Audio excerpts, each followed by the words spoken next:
I accidentally stopped the video, so I'm starting a new one. That's why I'm here now.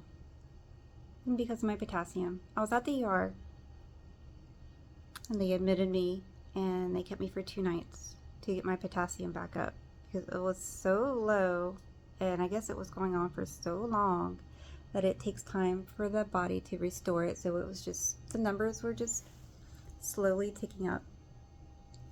And now I'm at 3.7. Now, the strange thing about this is I eat nothing but foods with potassium. And I can only chalk it up to it being because of my malrotation that I'm not absorbing this potassium now. They had me on IVs. They loaded me up with tons of potassium. They had me start taking effervescent tablets and water.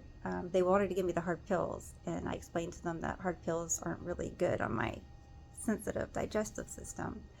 So we were taking the effervescent.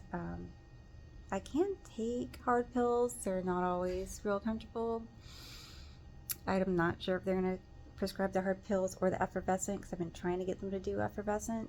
But the doctor was saying I'd have to take like 7 or 10 of them to equal one of the pills, which I understand. So I'll do what I need to do. Don't even know if it'll work. The dietitian came and talked to me and told me, you know, kind of like Ensure, they have the Kate Farms. This is a chocolate that's really good. All good things. Kate Farms. And it has nutrition,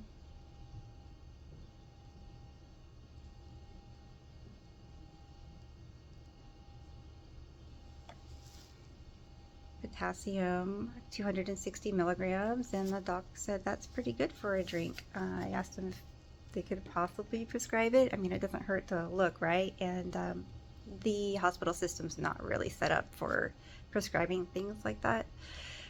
So he was like, he doesn't really think so, but you know, I can ask the pharmacy, and if they can, that he would be more than happy to. So of course I'm going to check that out because, you know, that would be a savings. But if not, then I will purchase it on my own. I do take liquid vitamins too, but I need to be better with being consistent with it. I eat tons. Like this month, all I had for like a week was like this veggie chili we made that was full of black beans and dark pinto beans and dark kidney beans, light kidney beans, had cannelli beans, had northern beans. Yeah, like that was my meal for like a week. I would have it for even breakfast, lunch, and dinner sometimes. And we had like sushi with like avocado. We would have avocado for snack. All these foods are chock full of potassium. Potatoes, cucumber, bell peppers. We were doing, you know, like vegan gyros with like half of it was bell peppers.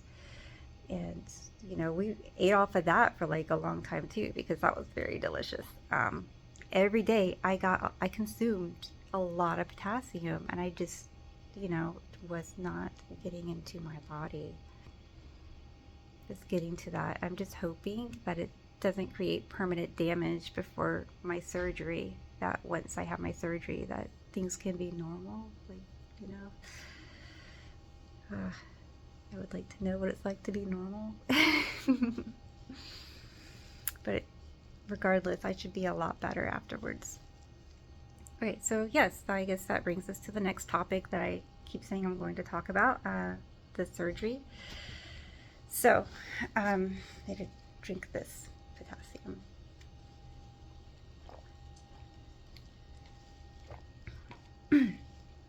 All right.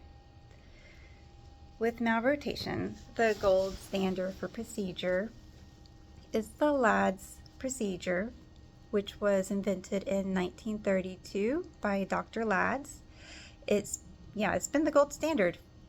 And today, it's still the gold standard. It's a very outdated procedure, and it does not fix the problem, and it often causes more problems, but it can still be a life-saving procedure. Whew, I'm glad I did not do it, because now there is a doctor in Ohio, Dr. Kareem, Kareem. I will link him in the comments, probably on all of my videos. I believe it was like 10 years ago. He invented a procedure called gut correction surgery. So they actually go in and they go from, what is it, like the breastbone to the pelvic bone that they cut you open from? They just completely, cut open like, your midsection and open you up, and they they move, your organs around to where they are supposed to be anatomically. They take the blood vessels, and like if they're not attached right or not attached, they attach them. That's my understanding. And they just make you like as right as possible. And so this group in Malrotation Awareness is where I found out about him. And I just think it's very important to get the word out. He is 70 years old already. So I really want to get this done because he's really good at it. He knows what he's doing. He is, training other doctors. There's one that is in Europe that he just recently trained, and he's learning the language of Sweden. I believe he's going to Sweden, and he's going to open a practice, or open a practice there, and try to help people. But right now he's just studying and learning the language. And I believe there's some actually here in Florida where I live, like not where I live in Florida, but in Florida, that he's trained that do the procedure. He's been doing this for a very long time. He was an organ transplant surgeon. He's been practicing, I know, for at least 30 years. He actually, he does intestinal transplants, and he's done, I guess, all kinds of transplants, and he just knows what he's doing. And I definitely want it to be him, if possible, before he retires. So it's very exciting. It's also scary, but it's very, like I said, he is good at what he does. I don't think there's anything to worry about there. It's just the fact that it's such a big surgery. They say it's a year recovery.